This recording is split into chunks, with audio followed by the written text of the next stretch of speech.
Уголовное дело в отношении бизнесмена и основателя ЧК Family Holding Рамиля Мухаряпова прекращено.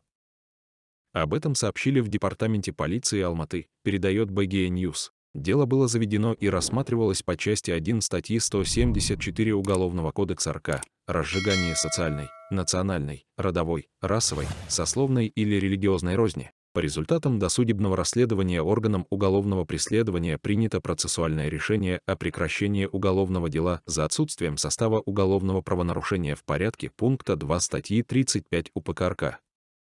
Прокуратура города Алматы с принятым процессуальным решением согласилась, говорится в сообщении пресс-службы Департамента полиции Алматы. Напомним, уголовное дело на Мухаряпова было заведено после череды публикаций и обращений казахстанцев, возмущенных высказыванием бизнесмена о культуре и казахском языке.